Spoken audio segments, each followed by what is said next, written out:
जंतर मंतर पर भयंकर भीड़ है, छात्र वहां पर बड़ी संख्या में पहुंच रहे हैं और 20 तारीख को जो संसद मार्च के बाद की स्थितियां बनी उसके बाद तो मानो कि देश के कोने कोने से लोग वहां पर पहुंच रहे हैं। भीड़ बढ़ती हुई है तो पुलिस की यहाँ पर परेशानियां बढ़ती हैं, लेकिन सबसे बड़ी बात यह है कि ये भीड़ आ कहां से रही, इसको समझिए।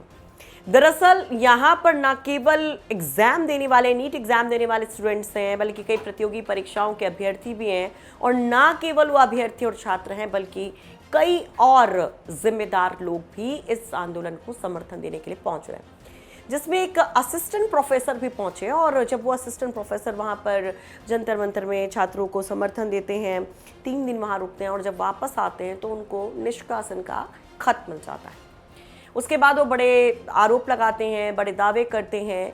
तो वो कौन प्रोफेसर हैं, वो असिस्टेंट प्रोफेसर की कहानी क्या है, उनके दावों में कितनी हकीकत है, वो तमाम चीज़ें जो चर्चा में हैं हम आपको बताएंगे।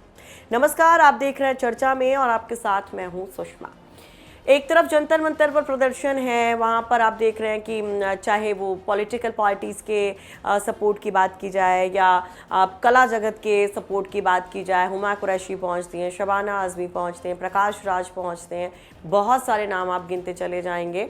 चाहे वो साहित्य से जुड़े लोग हों या फिर क्रिकेट वर्ल्ड से जुड़े लोगों के भी अब आप देख रहे हैं कि किस तरह से सपोर्ट में मैसेजेस आ रहे हैं। बहुत सारी चर्चाएं हैं कि हर वर्ग क्या वाकई में इस प्रोटेस्ट को अपना सपोर्ट दे रहा है, समर्थन दे रहा है। और वो इसी वजह से अब ये प्रोटेस्ट किसी सीजेपी या पॉलिटिकल पार्टी का ना बन करके देश का प्रोटेस्ट कहा जाने लग गया है। सोशल मीडिया पर तमाम दावे इसको लेकर किए जा रहे हैं। चिंताएं भी लोग जाहिर कर रहे हैं कि इतनी दूर दूर से इतनी भारी संख्या में जब छात्र वहाँ पर पहुँच रहे हैं तो पुलिस का कैसे हैंडलिंग होगी और बाकी चीज़ें। कुछ लोग यहाँ पर अपील भी करते नज़र आते हैं कि छात्रों ने अपनी शक्ति दिखा दी है, युवाओं ने, अब उनको जाना चाहिए अपने घरों में। और कुछ लोग कहते हैं नहीं, डटे रहना चाहिए। दरअसल ये देश के भविष्य का सवाल है और इसलिए ज़रूरी है कि जब तक कोई मुकम्मल हल नहीं निकले या जो मांगे रखी गई हैं वो पूरी नहीं हो, तब तक प्रदर्शन यूँ ही चलने देना चाहिए। सीजेपी की केंद्र सरकार के साथ मुलाकात होती है, मीटिंग होती है। जेपी नड्डा, जितेंद्र सिंह जो इस पूरे मैटर को देखते हुए नज़र आ रहे हैं, वही सोनम वांगचुक से भी मुलाकात करते हैं, वही सीजेपी के नेताओं से भी मुलाकात करते हैं। और उसके बाद 2 मांगे मानी जाने की बात होती है कि 20 तारीख को जो संसद मार्च हुआ उसमें जिन प्रदर्शनकारियों के खिलाफ पुलिस ने FIR की या फिर जिनको उठा ले जाने के दावे यहाँ पर सीजेपी की तरफ से किए जा रहे हैं, उस पर सरकार फौरन एक्शन लेगी। दिल्ली पुलिस को फौरन आदेश दिए जाएंगे कि उन तमाम FIRs को वापस लिया जाए और अगर कहीं पे स्टूडेंट्स को उठाया गया है तो उनको वापस छोड़ा जाए। दूसरी मांग जो नीट पेपर लीक में जिन एस्पिरेंट ने अपनी जान गंवाई उनको आर्थिक मदद दी जाए, उनके परिवार को मुआवजा दिया जाए। तीसरी मांग धर्मेंद्र प्रधान के इस्तीफे की, जिस पर अभी तक सहमति नहीं बन पाई है। लेकिन इन सब के बीच में जब हम सपोर्ट की बात करते हैं तो आपने देखा कि एक खाकी वाला शख्स भी नज़र आता है। हमने रिपोर्ट दिखाई, वहाँ पर उत्तराखंड पुलिस का कांस्टेबल खुद को बताता है और वो कहता है कि दरअसल हम यहाँ पर आए थे सपोर्ट करने के लिए, तब से यहीं पर रह गए। वहीं एक असिस्टेंट प्रोफेसर मोहित भारद्वाज जो कि बरेली के बताए जा रहे हैं, वो भी गए थे और अब उनकी नौकरी जाने की बात कही जा रही है। तो मोहित भारद्वाज कौन है, क्या उनके आरोप हैं, ज़रा पहले सुनिए वो किस तरीके से अब डीएम के तमाम शिक्षा अधिकारियों के चक्कर लगा रहे हैं। वो कह रहे हैं कि दरअसल वो तो अपना शिक्षक का फ़र्ज़ अदा करने के लिए पहुँचे थे, क्योंकि उनको लग रहा था कि छात्रों को, छात्राओं को बेहतर भविष्य मिलना चाहिए, पेपर लीक गलत है और इसलिए वो 18 जुलाई को वहाँ पर पहुँचे थे। करीब 3 दिन रुकते हैं। 21 जुलाई को जब वो वापसी करते हैं बरेली तो उनके साथ एक बड़ा दुर्भाग्यपूर्ण एक्शन होता है उनके ऊपर। बाकायदे वो चिट्ठी दिखाते हुए सवाल पूछते हैं और कहते हैं कि मैं अभी डीएम के पास आया हूँ, आगे भी रुख करूँगा। तो ये टीचर कौन है, इनका बैकग्राउंड किस तरह से पॉलिटिकल भी है, समाजवादी पार्टी से ये एसोसिएट बताए जा रहे हैं, वो हम आपको ज़रूर बताएंगे। पहले इन टीचर के साथ क्या हुआ, इन्हीं के जुबानी सुनिए। कि छात्र आंदोलन में सम्मिलित, क्योंकि छात्रों की समस्या, मैं भी प्रोफेसर हूं, छात्रों का दर्द जानता हूं और छात्रों के उस दर्द की लेकर मैं जंतर मंतर पर गया था। क्या चाहते हैं? मैं चाहता हूं, मैं डीएम साहब से आप शिकायत करने आया हूं क्योंकि कार्य समिति के अध्यक्ष हमारे जिलाधिकारी महोदय हैं, क्योंकि एडेड कॉलेज है। और इसके बाद में मैं उच्च शिक्षा अधिकारी को दूंगा, उसके बाद में मैं आगे धरने पर बैठूंगा। तो मोहित भारद्वाज जो हैं वो गन्ना उत्पादक स्नातकोत्तर महाविद्यालय बहेड़ी में असिस्टेंट प्रोफेसर के तौर पर पढ़ाते हैं और अब उनकी नौकरी जाने के बाद वो इसे लोकतंत्र की हत्या करार देते हैं। कहते हैं कि दरअसल ये सिर्फ एक एक्शन नहीं है, बल्कि ये लोकतंत्र को दबाने की कोशिश है।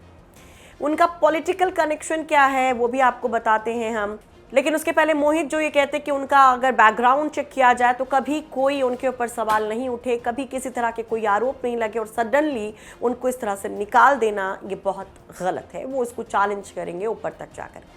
लेकिन जिस पॉलिटिकल कनेक्शन की बात कही जा रही है, वो जो अपने मैनेजर को भी क्वेश्चन करते हैं, ज़रा उस पॉलिटिकल कनेक्शन की भी बात समझ लेते हैं कि मोहित का पॉलिटिकल कनेक्शन क्या है और क्या ये वाकई में राजनीतिक विद्वेष के तहत की गई कार्रवाई है।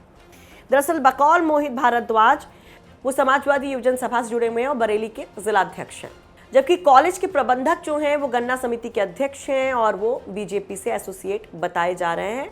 मोहित ने कहा कि दरअसल वो बीजेपी से हैं और वो मोहित सपा से हैं, इसलिए उनको उनसे खुन्नस थी और राजनीतिक विद्वेष के चलते उनके ऊपर ये कार्रवाई की गई, क्योंकि जो प्रबंधक थे कॉलेज के उनको पसंद नहीं आया कि जंतर मंतर पर जो प्रोटेस्ट हो रहा है उसको मोहित सपोर्ट करें। तो चर्चा में ही जो असिस्टेंट प्रोफेसर है उनके बारे में हमने आपको जानकारी देने की कोशिश की जो हमें मिली है। आप इस पर क्या कहेंगे, अपनी राय कमेंट बॉक्स में ज़रूर रखिए। ये रिपोर्ट तैयार करने में हमारी मदद की है बरेली से हमारे सहयोगी कृष्ण गोपाल राज ने। पवन जी, एक बात होती है, क्या आपको कभी ऑफर नहीं आया बीजेपी की तरफ से? बहुत बार आया। आया। कैसा आया? आया। क्या ऑफर आया? आया, हमने बताया था राष्ट्रीय अध्यक्ष जी को। आया। किस तरह का ऑफर आया? मतलब सब आया, विधायक मंत्री सब आया। जानते हैं, ये भी घटना बताते हैं आपको।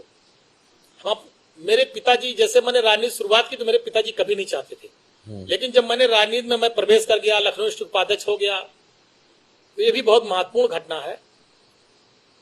नेताजी का फैजाबाद आगमन था, तो मैंने कहा कि आपको मेरे घर चलना। कहे हाँ चलेंगे तुम्हारे घर। मैं जेल से छूट के आया था, वही मेरे ऊपर गैंगस्टर और सारे मुकदमे दर्ज हुए थे बहन जी की सरकार में, उसके बाद मैं छूट के आया था। तो मैंने कहा आपको मेरे घर चलना। कहा चलेंगे। नेताजी मेरे घर आए, अंगूरीबाग कॉलोनी में। मेरी माता जी ने खाना बनाया था। नेताजी ने जो मेरी माता जी ने बनाया था, पूड़ी सब्जी दही कचौड़ी दही बड़ा जो था सब खाया। नेताजी ने बैठ के पूरा आराम से सब खाया, और खाने के बाद कहा कि और कुछ बना है। तो हमने मम्मी बुलाया अपनी माता जी को, तो उन्होंने पूछा क्या नाम है आपका? कहने मेरा नाम गीता। कहने बताइए कुछ और बना है? कहने जो बना था सब खिला दिया। फिर उन्होंने, मेरी माता जी ने कहा नेताजी से, ये पढ़ते लिखते नहीं है, क्या होगा इनका?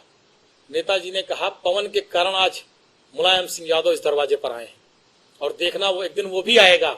आज मेरे आने पर डीएम कप्तान बाहर खड़े हैं, एक दिन पवन भी आगे जाएगा, डीएम कप्तान भी बाहर खड़े होंगे, पवन बड़ा आदमी नेता बनेगा। और मुझे नेताजी ने बनाया, उस स्थान पे पहुंचाया। ऐसे थे धरती पुत्र मुलायम सिंह यादव जी। तो उसी दिन से मेरी माता पिता, मेरे पूरा परिवार का एक लगाव है नेताजी के परिवार से। जब ये सब बातें आई कुछ लोगों ने कि भाजपा ये सब, तो मेरे पिताजी ने तुरंत मुझको फोन किया, कहा जीवन में भूल न करना, जीवन में गलती न करना। ये चीजें मेरे पिताजी ने बहुत सख्ती से मुझसे बात कही थी। मैं बहुत ईमानदारी से आपसे कह रहा हूं।